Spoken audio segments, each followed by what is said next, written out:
Seiring meningkatnya jumlah penduduk di Indonesia, kebutuhan beras nasional selalu mengalami peningkatan. Namun demikian, produktivitas lahan sawah yang menghasilkan padi itu belum mencapai potensi maksimal. Untuk itu, PT Natural Nusantara ingin memberikan alternatif solusi untuk mencapai peningkatan produktivitas secara kuantitas, kualitas, dengan tetap menjaga kelestarian lingkungan. Pada kesempatan kali ini, akan kita saksikan bersama tentang teknis budidaya padi.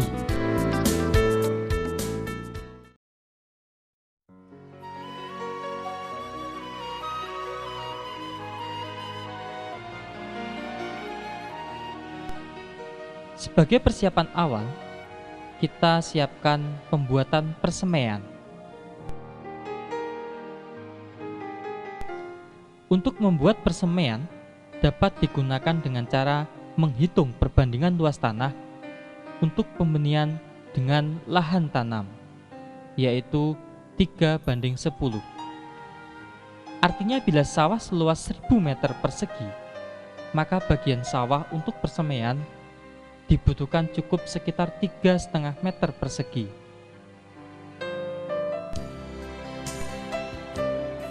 Setelah lahan persemaian jadi, biarkan kurang lebih 1 minggu, baru benih disebarkan. Langkah berikutnya adalah mempersiapkan benih. Siapkan benih sesuai dengan jenis yang dikehendaki. Dan kalau bisa, jenis padi yang bersertifikat.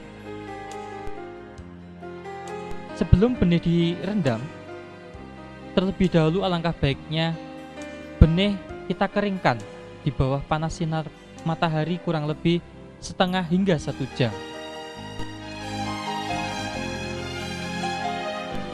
Sambil menunggu pengeringan benih, kita siapkan air secukupnya dan ditaruh dalam ember.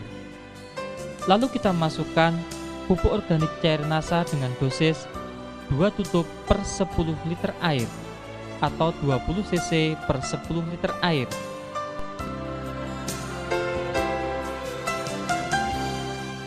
Kemudian masukkan benih yang telah dijemur tadi ke dalam ember atau drum yang telah berisi campuran larutan pupuk organik cair NASA.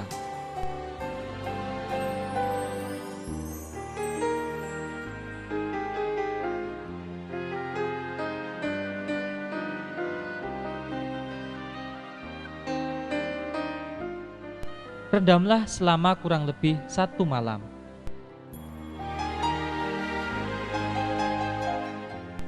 Setelah direndam selama 1 malam, lalu benih ditiriskan dan masukkan ke dalam karung atau bahan lain yang lembab.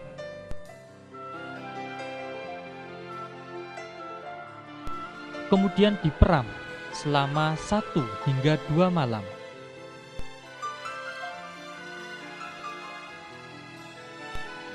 Atau salah satu ciri benih siap disemai adalah sudah berkecambah kurang lebih setengah hingga 1 cm.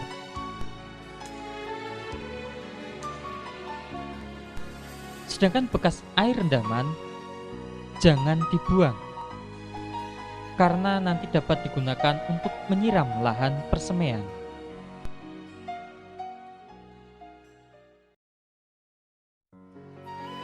Sebelum benih disebar, lahan persemaian disiram dulu dengan bekas air perendaman benih.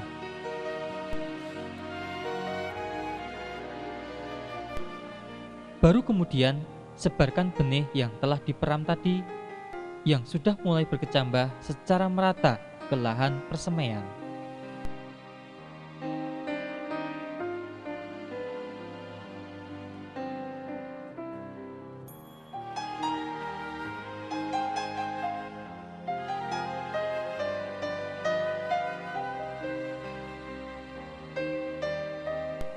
Dan akan lebih baik jika benih yang sudah disemai segera ditutup dengan jerami padi atau bahan lain seperti daun kelapa, daun pisang, kurang lebih selama 3 hingga 5 hari.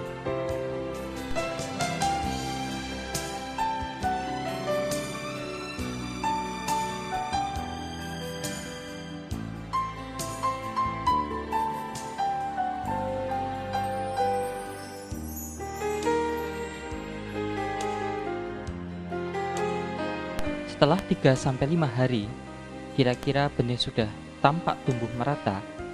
Jerami tersebut segera dibuka dengan hati-hati agar bibit padi tidak rusak.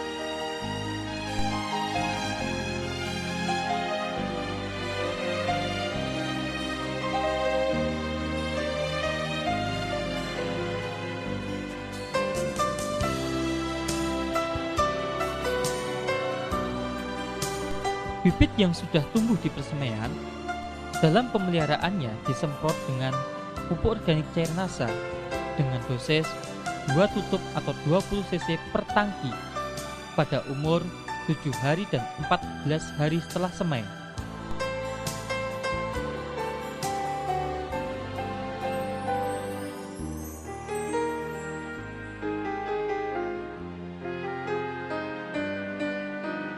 Pada saat penyemprotan pupuk organik cair NASA, akan lebih baik jika dicampur dengan BVR untuk membantu mencegah atau mengurangi serangan hama penggerek batang.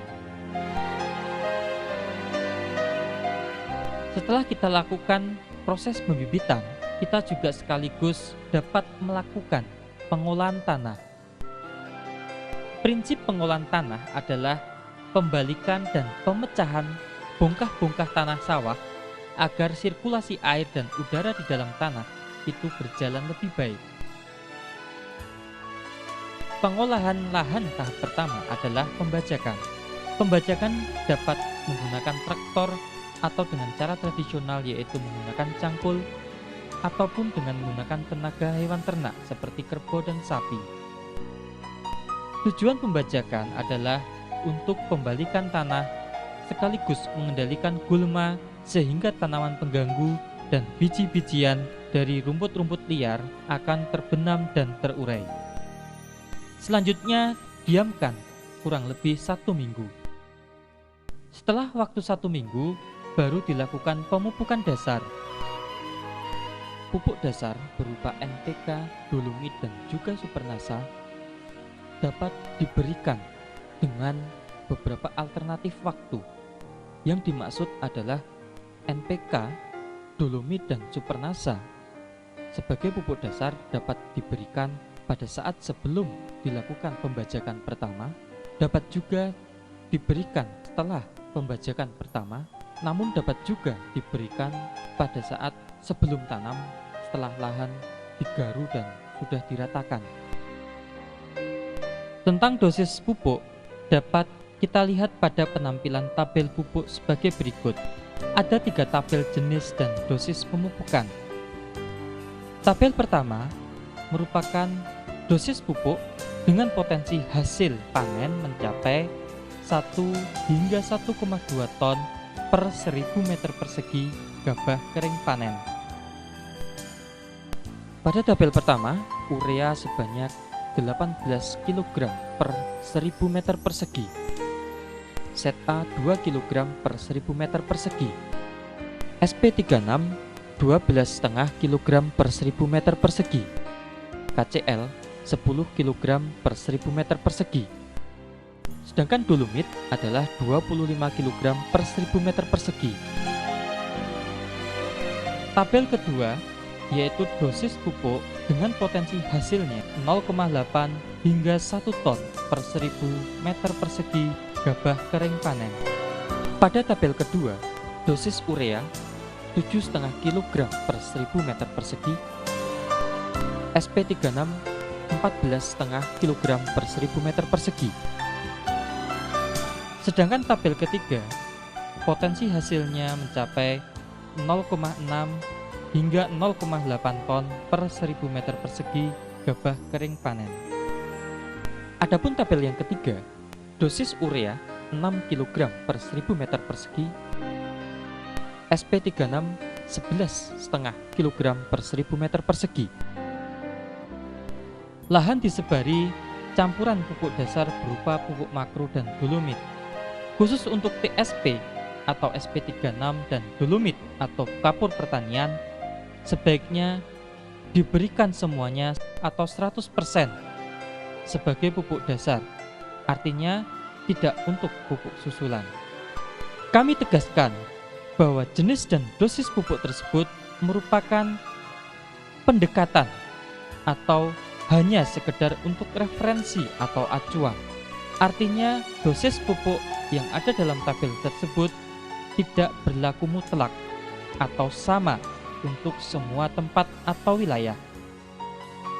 Karena jenis dan dosis pemupukan berhubungan erat dengan jenis atau tipe tanah dan juga iklim di wilayah bersangkutan.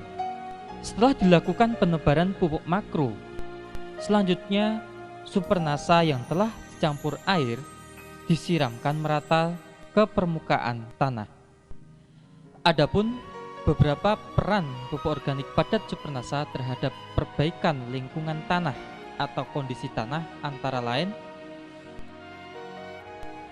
pertama, pupuk organik padat supernasa dapat memberikan tambahan unsur hara atau nutrisi tanaman secara lengkap, yaitu sekitar 60 hingga 90 jenis unsur yang dibutuhkan tanaman.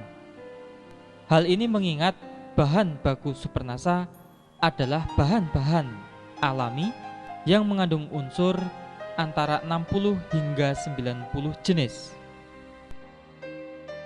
Peran yang kedua adalah pupuk organik padat supernasa dapat melarutkan kembali residu atau sisa-sisa pupuk kimia di dalam tanah sehingga dapat dimanfaatkan kembali oleh tanaman. Peran yang ketiga, pupuk organik padat supernasa dapat memperbaiki struktur dan tekstur tanah sehingga tanah secara bertahap atau berangsur-angsur kembali gembur dan subur. Peran yang keempat, pupuk organik padat supernasa dapat meningkatkan jumlah populasi, keragaman, dan juga aktivitas mikroorganisme di dalam tanah. Dengan adanya peningkatan populasi, keragaman, dan juga aktivitas mikroorganisme di dalam tanah, maka tanah akan menjadi lebih gembur. Peran yang kelima, pupuk organik padat supernasa dapat membantu menstabilkan pH tanah sesuai dengan kebutuhan tanaman. Peran yang keenam, bahwa pupuk organik padat supernasa dapat memberikan tambahan zat perangsang tumbuh alami atau hormon tumbuh alami bagi tanaman berupa hormon alami auksin, giberelin, dan sitokinin.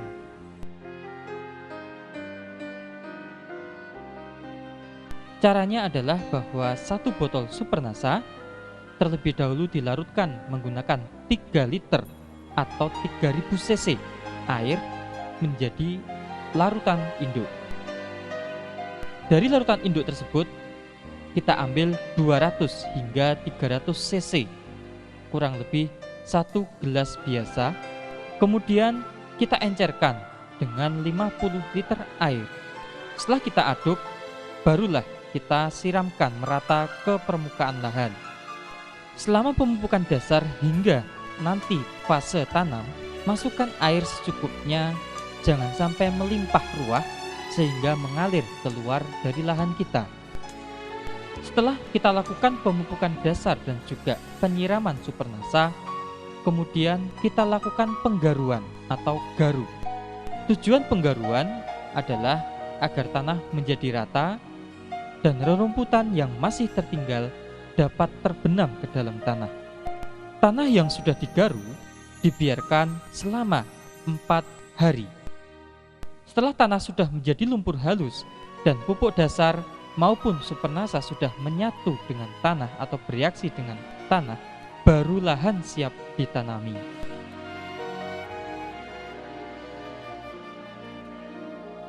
Pada proses penanaman bibit, tahap pertama adalah pencabutan bibit, atau dalam bahasa Jawa kita sebut daud bibit. Perlu kita perhatikan bahwa dalam pencabutan bibit haruslah dilakukan secara hati-hati, supaya tidak banyak akar yang putus.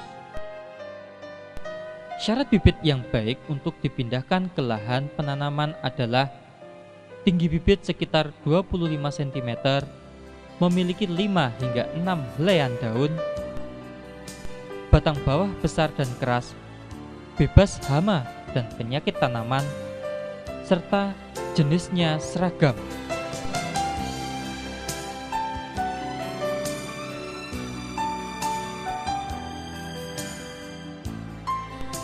Umur bibit yang baik untuk pindah tanam tergantung varietasnya. Untuk varietas genjah, yaitu umur 100 hingga 115 hari panen, bibit dipindahkan pada umur 17 hingga 21 hari setelah semai. Sedangkan untuk varietas sedang, yaitu kurang lebih 130 hari, bibit dipindah tanamkan setelah berumur 21 hingga 25 hari setelah semai. Sedangkan untuk varietas panjang, yaitu 150 hari, bibit dipindah tanamkan pada umur 30 hingga 40 hari setelah semai. Bila lahan sudah siap ditanami dan bibit di persemian sudah siap, maka segera dilakukan penanaman.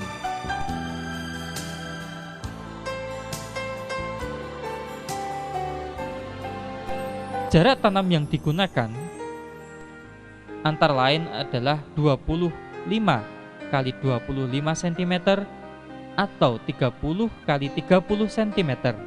Dengan jumlah bibit yang dimasukkan ke dalam setiap rumpun adalah cukup 2 hingga 3 bibit per rumpun.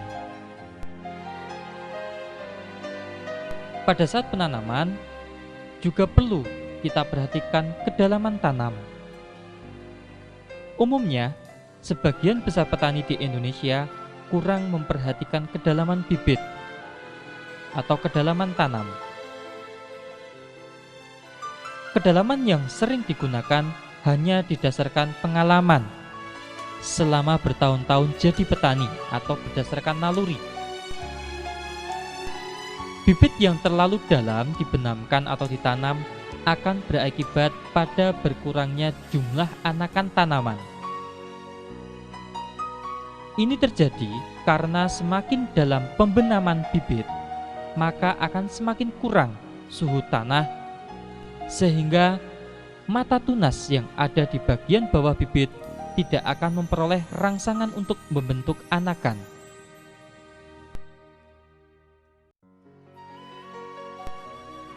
Kedalaman bibit yang baik kurang lebih 5 cm dari permukaan tanah. Tetapi karena prakteknya yang sulit, maka sebagai acuan atau sebagai pedoman bahwa bibit dibenamkan sekitar 2 buku atau 2 ruas jari tangan orang dewasa. Setelah kita lakukan penanaman, penyulaman diperlukan jika ada bibit yang tumbuh kurang baik atau mati. Sebaiknya penyulaman dilakukan hingga 15 hari setelah tanam. Fase selanjutnya adalah pemeliharaan. Pemeliharaan meliputi antara lain adalah pemupukan susulan. Pemupukan susulan untuk pupuk makro diberikan pada umur 25 hari setelah tanam dan umur 45 hari setelah tanam. Pada umur 25 hari, pemupukan susulan pertama bisa kita lihat pada tabel pertama, urea sebanyak 36 kg per 1000 meter persegi, set A 3,5 kg per 1000 meter persegi, dan KCl 10 kg per 1000 meter persegi. Pada pemupukan susulan kedua, yaitu pada umur 45 hari, pada tabel pertama, urea 18 kg per 1000 meter persegi, set A 2 kg per 1000 meter persegi, dan KCl 20 kg per 1000 meter persegi.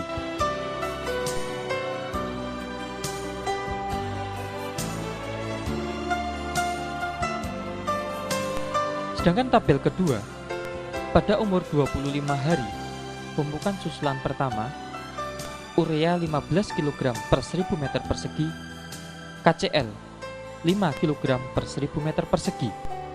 Pada pemupukan susulan kedua, yaitu pada umur 45 hari, urea 7,5 kg per 1000 meter persegi, KCl 10 kg per 1000 meter persegi.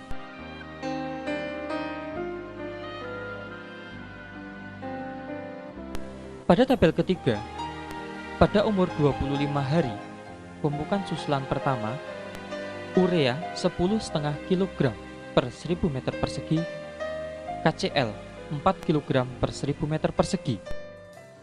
Pada pemupukan susulan kedua, yaitu pada umur 45 hari, urea 6 kg per 1000 meter persegi, KCl 7,5 kg per 1000 meter persegi.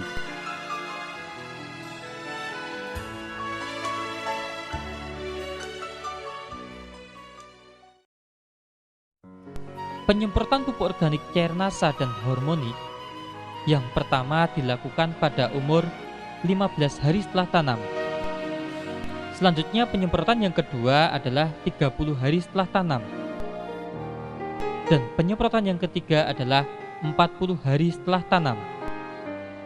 Dengan dosis 4 hingga 6 tutup pupuk organik cairnasa dicampur dengan 1 tutup hormonik per tangki 14 atau 17 liter.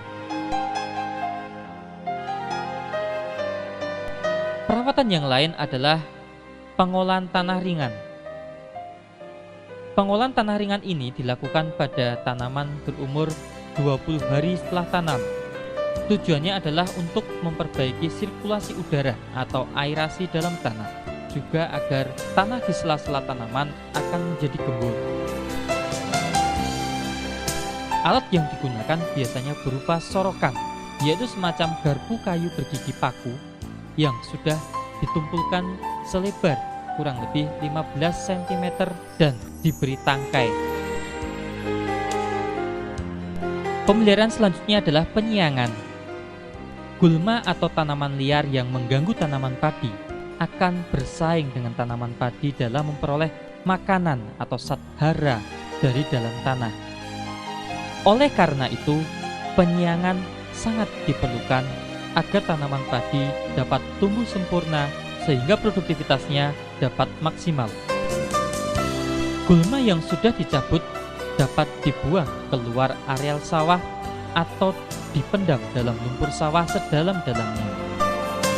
Sebaiknya dalam satu musim tanam dilakukan penyiangan 2 kali, yaitu pada saat umur 21 hingga 30 hari setelah tanam dan 35 hingga 45 hari setelah tanam.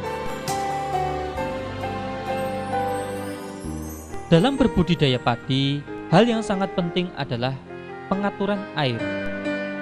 Dalam pengaturan air perlu diperhatikan beberapa fase pertumbuhan. Pada fase pertumbuhan awal, yaitu setelah bibit padi ditanam, sawah harus digenangi air setinggi 2 hingga 3 cm selama 15 hari atau saat tanaman mulai membentuk anakan. Air harus dipertahankan agar struktur tanah yang sudah diperoleh saat pengolahan tanah dapat dipertahankan. Selain itu dapat juga menghambat pertumbuhan gulma. Kecuali jika tampak gejala serangan hama putih, maka pengairan diatur, yaitu 1 hari digenangi, selanjutnya 3 hingga 4 hari dikeringkan. Dikeringkan yang dimaksud adalah tanah cukup basah saja, tapi tidak ada air yang tergenang. Hal ini bertujuan untuk memutus siklus hama putih tersebut. Perlu kita ketahui bahwa hama putih sesekali dan biasanya pada malam hari turun ke bawah untuk memenuhi kebutuhan makan maupun minum dari air yang ada di permukaan tanah. Jadi dengan pengiringan diharapkan dapat mengurangi atau memutus siklus hama putih tersebut. Pengaturan air pada fase pembentukan anakan.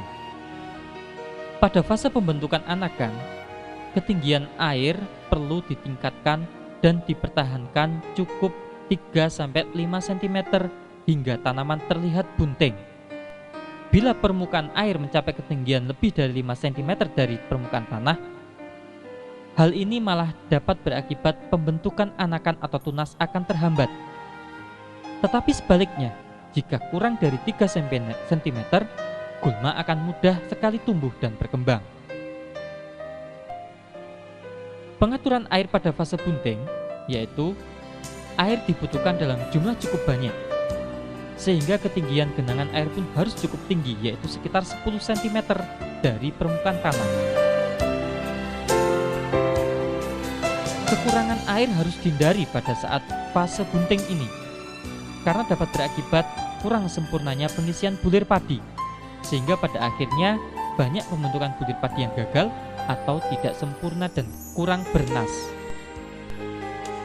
Pada fase pembungaan, bila mulai tampak keluar bunga, sawah perlu dikeringkan selama kurang lebih 4 hingga 7 hari. Ini dilakukan supaya pembungaan berlangsung secara serentak. Pada saat bunga muncul serentak, air segera dialirkan kembali sampai ketinggian 5 hingga 10 cm agar tanaman dapat menyerap makanan maupun air sebanyak-banyaknya. Dalam berbudidaya padi, di samping penggenangan juga perlu diperhatikan pada fase-fase pengeringan. Sebenarnya pengeringan yang dimaksud bukanlah kering total, artinya tanah cukup basah dan lembab namun tidak sampai tergenang.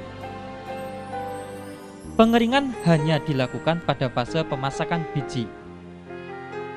Tujuan utamanya adalah untuk memperbaiki aerasi tanah, meningkatkan suhu dalam tanah, dan juga meningkatkan penambahan bahan organik oleh jasad renik, dan sekaligus mencegah terjadinya busuk akar, serta bermaksud untuk mengurangi atau mencegah populasi hama. Sedangkan pada pemasakan biji atau pemasakan bulir padi bertujuan untuk menyeragamkan biji atau bulir dan mempercepat pemasakan bulir padi. Sebagai patokan, pengeringan dilakukan saat seluruh butir padi mulai menguning. Pengeringan jangan dilakukan sebelum semua bulir padi tampak kuning, karena dapat berakibat malai padi menjadi kopong atau kosong atau gabuk. Pengeringan ini dilakukan hingga saat padi siap dipanen.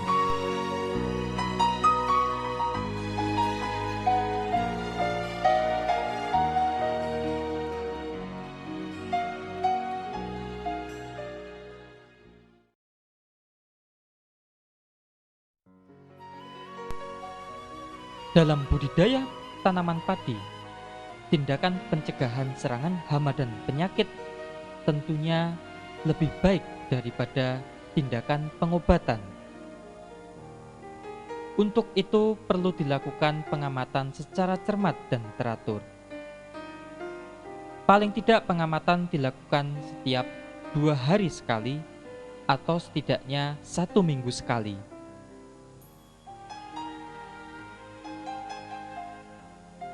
Penggunaan produk-produk pengendali hama dan penyakit dari PT NASA seperti Natural Glio, Natural BVR, Pestona, dan Natural Vitura sebaiknya dilakukan sejak fase pembibitan dan juga pada fase awal pertumbuhan secara bergantian berselang-seling, atau bisa digunakan salah satu produk saja sesuai dengan jenis hama yang berpotensi menyerang.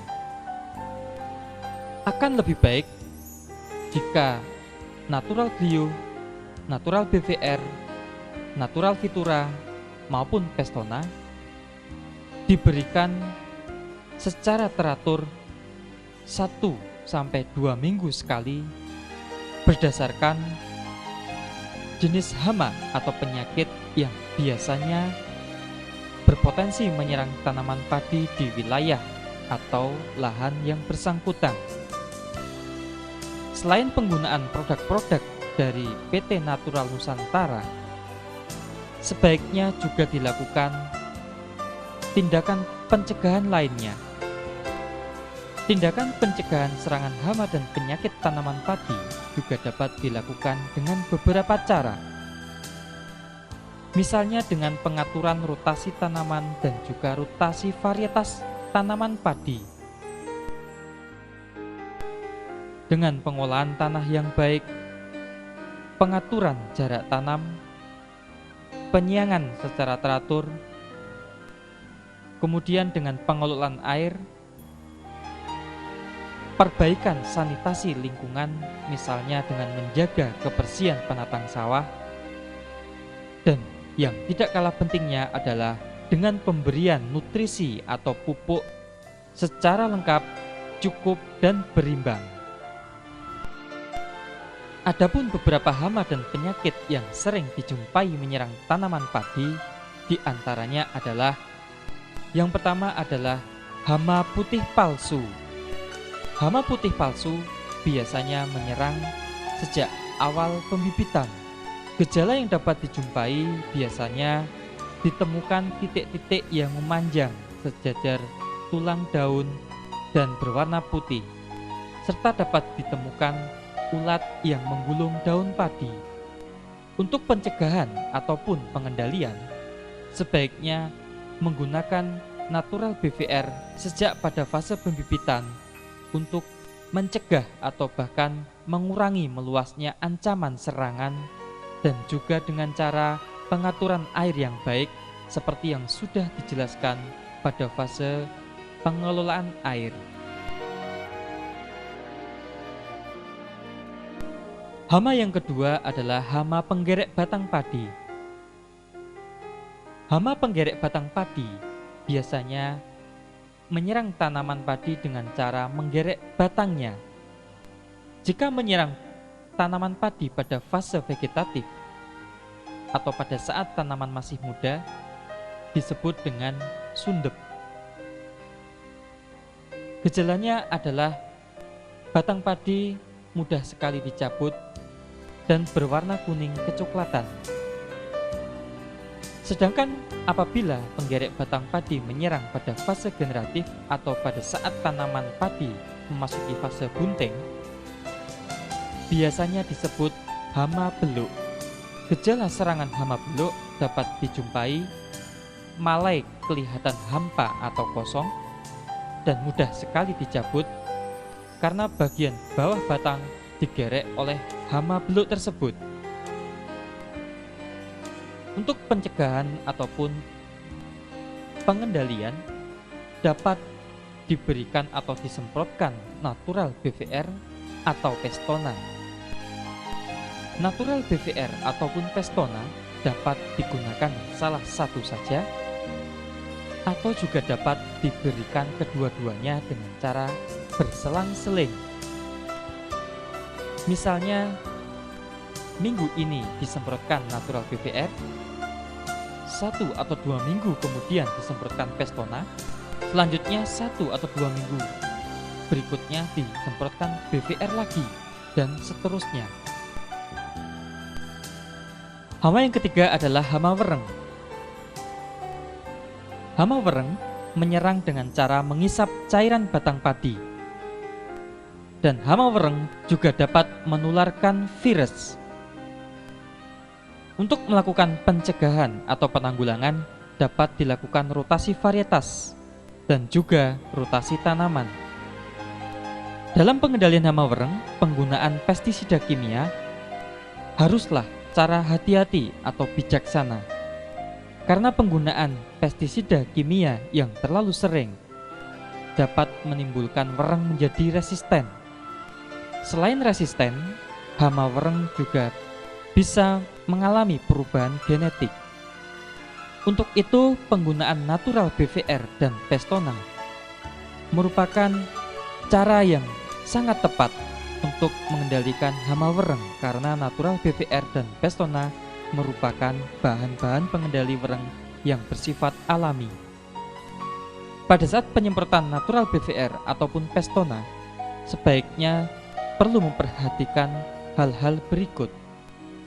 Misalnya, natural BVR dan Pestona dilakukan pada saat fase-fase telur baru menetas atau pada saat wereng muda atau nimfa lebih banyak dari wereng dewasa. Penyemprotan natural BVR dan Pestona disemprotkan mengenai sasaran pada pangkal batang karena disitulah tempat yang sangat disukai oleh hama wereng.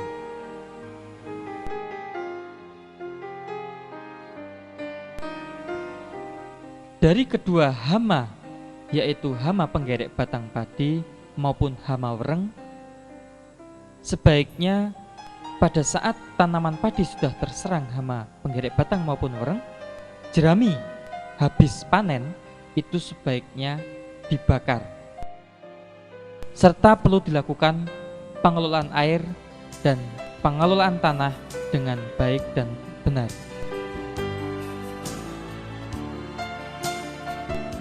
Hama yang keempat adalah hama walang sangit. Hama walang sangit menyerang buah padi yang baru masak susu. Biasanya dijumpai ada bekas isapan dan bulir padi berbintik-bintik hitam. Untuk pengendalian atau pencegahan hama walang sangit, sebaiknya digunakan natural BVR atau juga dapat digunakan Pestona.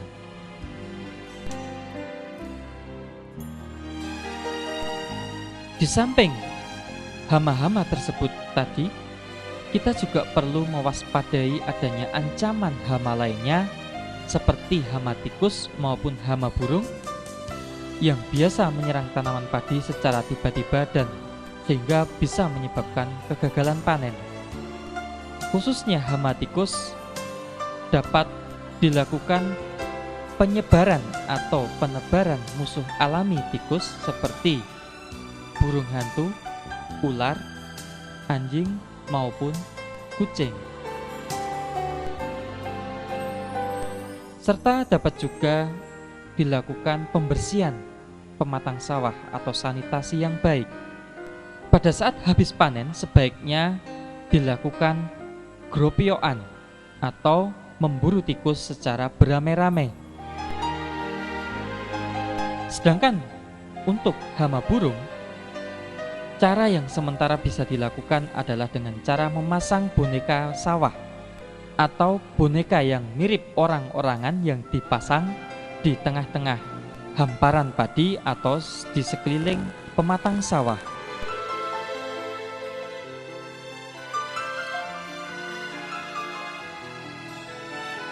Di samping hama, kita juga harus mewaspadai ancaman serangan penyakit tanaman padi. Penyakit-penyakit tanaman padi yang perlu diwaspadai antara lain penyakit yang disebabkan oleh jamur, diantaranya adalah penyakit blas yang disebabkan oleh jamur Pyricularia oryzae, serta juga penyakit yang disebabkan oleh jamur Fusarium. Di samping itu yang juga perlu diperhatikan adanya ancaman penyakit yang disebabkan oleh bakteri Xanthomonas campestris seperti penyakit kresek atau kresek atau penyakit hawar daun. Untuk mencegah serangan penyakit tersebut, sebaiknya diberikan nutrisi yang lengkap, cukup, dan berimbang sejak pada awal tanam. Di samping itu, harus diberikan pencegahan dengan pemberian natural glio pada saat sebelum tanam. Harus diwaspadai juga adanya ancaman penyakit tungro yang sudah terbukti sangat membahayakan pada tanaman padi. Penyakit tungro disebabkan oleh virus yang ditularkan oleh wereng hijau. Di samping penyakit tungro juga perlu diwaspadai penyakit kerdil yang disebabkan juga oleh virus, namun hama perantaranya berupa wereng coklat. Hal yang sangat penting dilakukan adalah melakukan rotasi tanaman atau rotasi varietas, pemberian nutrisi yang lengkap, cukup, dan berimbang, serta sistem tanam serempak, Dan yang terpenting mengendalikan vektornya atau hama perantara, yaitu dengan pemberian natural BPR atau Pestona yang dapat diberikan salah satu saja atau kedua-duanya secara berselang-seling 1 atau 2 minggu sekali.